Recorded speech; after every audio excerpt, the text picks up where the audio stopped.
There still seems to be a lot of confusion regarding the various regulations that prohibit filming in public buildings. This is from my California Guardian and HDCW on postal property video. I believe I stated it in this video, but let me reiterate it. I have no ill will towards California Guardian or HDCW. I enjoy their audits and I support them 100% in doing them. I do, however, think that what they're doing with the post office is either out of ignorance or they're being disingenuous. They're not they are not advancing anything by going in there, filming, making a scene, running out and laughing as the post office employees call the police. They're not gaining anything. It seems a waste of time. And I don't know why they're doing it, to be perfectly blunt. But on this video, the man, the myth, the legend himself, California Guardian, commented, Poster 7 clearly states you can record in lobbies. Well, we're gonna hear what this auditor, who I do respect, says about what Poster 7 says regarding recording in lobbies. As you can see, photographs for news purposes may be taken in entrances, lobbies, foyers, corridors, or auditoriums when used for public meetings, except where prohibited by official signs or security force personnel. What does that tell you? It tells you that they can be prohibited. The default state in American jurisprudence is that you can do things unless and until you are told that you can't do them. Until somebody passes a law or a regulation or something along those lines that says you can't do it, the default position is that you can do it. Prior to Congress outlawing drugs, you could do drugs. It was perfectly legal. They had cocaine and Coca-Cola. Just about every cough medicine out there had some form of morphine in it. Before they passed the law that made it illegal, excuse me, it was legal. The same thing with various forms of firearms. Before they passed laws outlawing the possession of certain types of firearms, it was legal to own it. There was a time when you could buy cannons under the Second Amendment. Nowadays, that's not such a. Those have been outlawed, oddly enough. There was a time when you could drive in any state, anywhere without a driver's license. There was no driver's license requirement to operating a motor vehicle on public right-of-ways. Now, however, every state, every territory has licensing requirements. It is now illegal to drive a car without a license on a public road, or excuse me, to drive a motor vehicle. And if there's any sovereign citizens out there who want to call it a vessel, that's just semantics. You're just playing word games. It doesn't change a dang thing. It is illegal to operate a motor vehicle or a vessel on a public road or public right-of-way in every state without a driver's license. So let's look at some of these regulations. This is 7 CFR. This is a meat research center. Meat Animal Research Center, Clay Center, Nebraska. They have a regulation about photographing for news, advertising, or commercial purposes. And it's surprisingly similar to everything that we've heard, everything that he just read. It's 7 CFR 501.9, photographs for news, advertising, or commercial purposes, except where security regulations apply or a federal court order or rules prohibit it, blah, blah, blah. They even have the entrances, lobbies, foyers, or auditoriums. I don't know why a animal research center would have an auditorium, but hey, it's just formulaic. These are just formulaic. That's what I'm showing you. This is the Treasury Department. Yeah, Treasury Building. Except where security regulations apply or a federal court order rule prohibits it. Photographs for news purposes may be taken, blah, blah, blah. 39 CFR, this is the one for postal property. They bury it down in here. H5I, photographs except as prohibited by official signs, directions of security force personnel or other authorized personnel or federal court or rule. Photographs for news purposes may be taken. And then this is 41 CFR 102. This is the GSA's version, except where security regulations, rules, orders, directives apply, blah, blah, blah. And then this one is the Merchant Marine Academy. Yeah. This one, photographs for news, advertising, or commercial purposes may be taken on academy premises only with the written consent of the office. Blah, blah, blah. So the reason why all these different agencies came up with all these different regulations is to limit your right to film. It's not to say, hey, you have a right to film here, because if they hadn't made these regulations, you would have had an unfettered right to film, right? I mean, provided you didn't fall foul of one of their other ones about disturbing the peace or something like that. Like, uh, like conformity with signs and directions could apply, disturbances could apply. But provided you didn't fall foul of one of the other regulations, you would have had an unfettered right to film.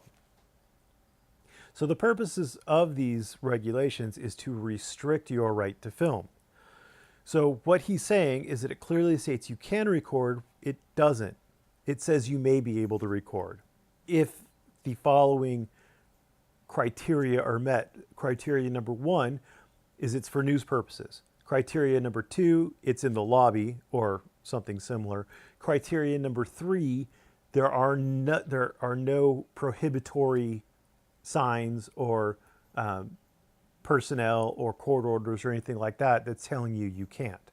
So there's three basic requirements for you to be able to film in a lobby. The other way to do it, if we look back at the statute, or I'm sorry, the regulation, is other photographs may be taken. And I'm assuming they're talking about advertising or commercial purposes here. Just looking at the other regulations and at the heading itself, I don't believe this applies to photographs taken for personal use only, but you'd have to convince somebody, and even then, this may still apply.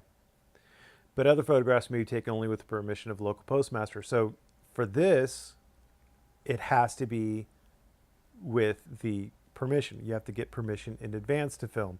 Is that saying that you can film? You could pose it that way. You could say, Poster 7 states that you can clearly record in lobbies with the advanced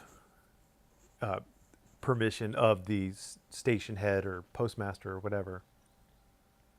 So you could look at it as though it's allowing you to do it, but in reality, it's restricting your right to film. That's why these regulations are there. Now, these regulations are law. They come about slightly differently, though, from a normal law. So you could tell they're law because this is the post office one, 39 CFR, and they have, whoever shall be found guilty of violating the rules and regulations in this section while on the property under the charge and control of the Postal Service is subject to a fine as provided in 18 U.S.C. 3571 or imprisonment of not more than 30 days or both. 18 U.S.C. 3571 is this fine fellow right here. This is actual U.S.C., so this was passed by Congress directly and signed by the president, all that fun stuff. And the fine here would be for an infraction, so you'd be liable for up to $5,000. So 30 days in jail and up to $5,000 if you violate one of these various regulations. And Congress, well, I should say that for 41 CFR, there is a similar, I like it on this one, there is a similar penalties section. It's 41 CFR 102-74.450. A person found guilty of violating any rule or regulation in subpart C of this part while on any property under the charge and control of the U.S. GSA shall be fined under Title 18 of the U.S. Code, imprisoned for not more than 30 days or both. Very similar. Both both the Postal Code and the GSA have enabling statutes. So the GSA is enabling statute. This is actually the Department of Homeland Security, but this enabling statute says Secretary may designate employees of the Department of Homeland Security, including employees transferred to the department from the Office of the Federal Protective Service of the General Services Administration pursuant to the Homeland Security Act 2002 as officers and agents for duty in connection with the protection of property owned or occupied by the federal government and persons on the property, including duty in areas outside the property to the extent necessary to protect the property and the persons on the property so they can enforce federal laws and regulations, etc. This is for the GSA. This authorizes the Homeland Security to use the FPS to protect the GSA's stuff. And then for Post Office, it's 18 U.S.C. 3061, investigative powers of the Post Office. Postal inspectors and other agents of the U.S. Postal Service designated by the Board of Governors can investigate criminal matters, serve warrants, make arrests for offenses. It's just for offensive, so they can arrest for violations of that 39 CFR. Yeah, so they both have enabling statutes. They are laws. A lot of I bring it up quite often when I am analyzing these. I'll say, well, they're going to be trespassed, and they can be trespassed. The reason why I talk about trespass so much on these is because when these postal employees, they call the police, they call the local sheriff, they call the local police department, whatever. You saw it with Mexican Padilla when he was given the written criminal trespass notice by the Precinct 2 constables. I believe it was the Precinct 2 constables. But he was given a trespass warning. Now that is a potential outcome. The state has trespass laws. In California, though, it's very unlikely that someone is going to get arrested for filming in a post office under a trespass statute. And it's a twofold reason why. It's the PC 602 doesn't really apply. PC 602.1 does if they're creating a disturbance. But they have to be creating a disturbance, and that's a question of fact, and it just gets a little more squishy. So that's why I've always said that. And also there's the California Constitution, Article 1, Section 2. There's the liberty of speech clause that the California Appellate Court has held to give a basic incompatibility test. So if the actions of the people who are speaking, or in this case filming, aren't incompatible with the use of the building, then it's allowable. And it's more expansive. The California Constitution, the way the liberty of speech has been interpreted, is more expansive than federal First Amendment protections. So it is somewhat unlikely that auditors in California will be successfully trespassed off of postal property. But as we already looked at, there are criminal sanctions that you can receive, federal criminal sanctions that you can receive for filming on postal property or violating any of the other regulations. So they are laws, in case people want to play well, it's not really a law game, and it's kind of not a law, but it is a law insofar as it's enforceable. This is U.S. v. Baldwin. This one was interesting. It was written by Gorsuch, who is now a U.S. Supreme Court justice. So there's a good chance that it's going to stay good law. In this case, there was a U.S. attorney who he was an attorney for the Department of the Interior. He ignored a federal police officer. They popped him for 41 CFR 102-74 385 and 390. And let's see, 385 and 390. 385 was conformity with signs and directions. That's, you have to comply with the signs and the lawful direction of federal police officers. And then 390 was 390C, I think it was. No. What was it? 390C?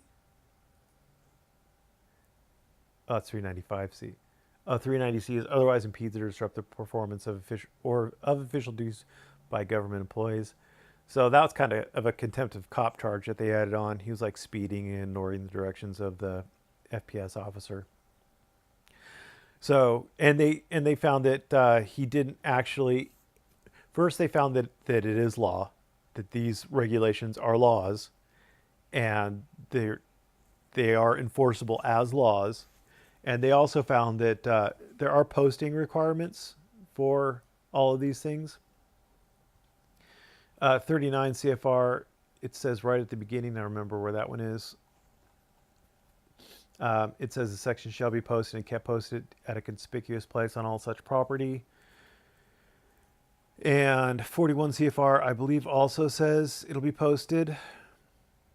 Yeah, federal agencies must post the appendix to this at each public entrance to each federal facility. He claims that he didn't get to see these signs, but the court held it didn't matter because the officer gave him actual notice. This is US v. Strong. A guy pooped all over the floor in a bathroom. He soiled a courthouse bathroom. He smeared it everywhere, apparently, just all over the place.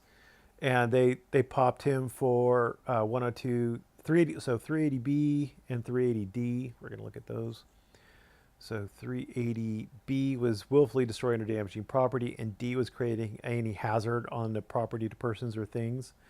Yeah, they didn't like poop smeared all over the place. Again, he argued that no crime was committed outside of the area of the posting because it wasn't posted in the bathroom, but the court held that he had actual notice because he walked by the signs. US v. Bishel, this is a Jesuit priest who chained himself to the courthouse door. Yeah, he chained himself to the courthouse doors. He said that he didn't get notice because the regulations was posted inside the courthouse door. And they said no, because again, he got actual notice that he was violating the law. So again, they're basically holding that because this says it has to be posted, it has to be posted. But if it's not posted, that doesn't mean that you don't have to conform to it. You still have to conform to it because each section is standing on its own.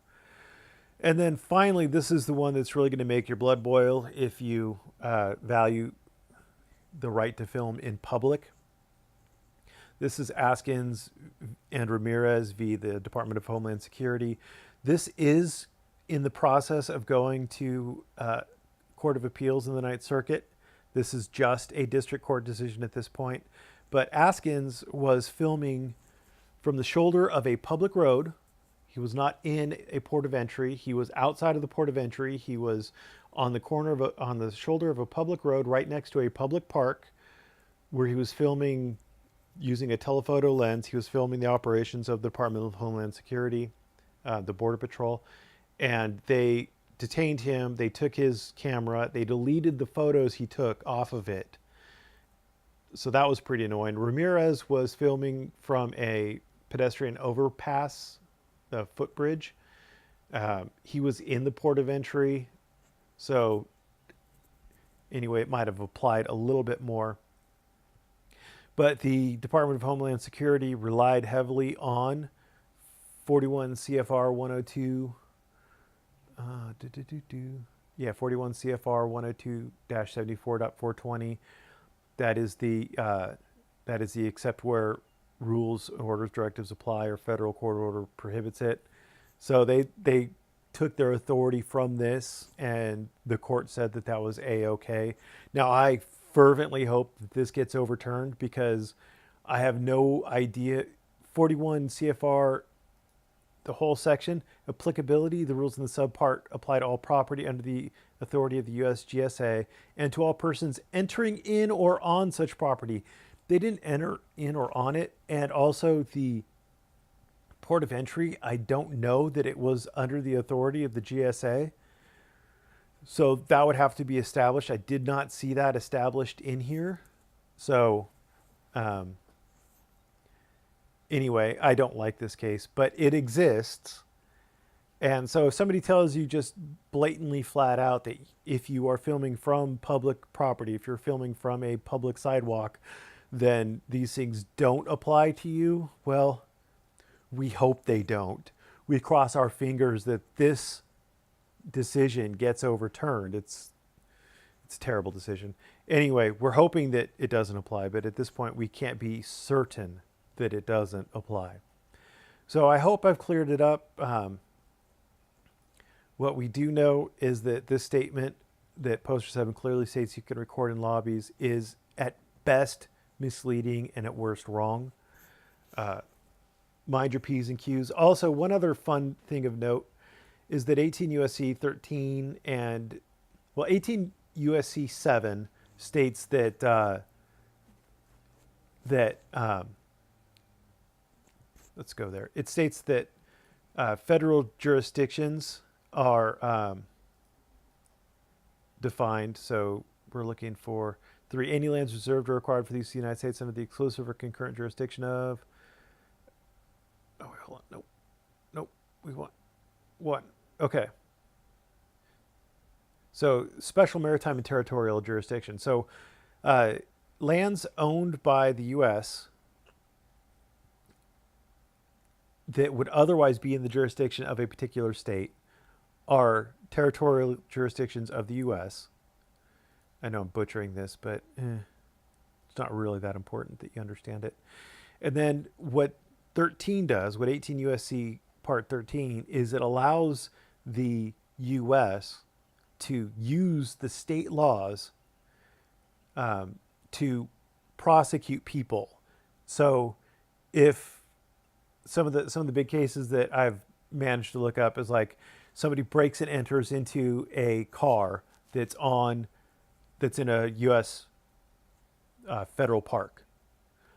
The government can use various vehicle trespass codes, breaking and entering statutes from the state that park is located in to prosecute that case. They don't have to rely on federal statutes that may not apply. That said, this case, U.S. v. Waits, is where a homeless man was sleeping in a post office. And he was charged under 39 CFR 232.1, conduct on a postal property, and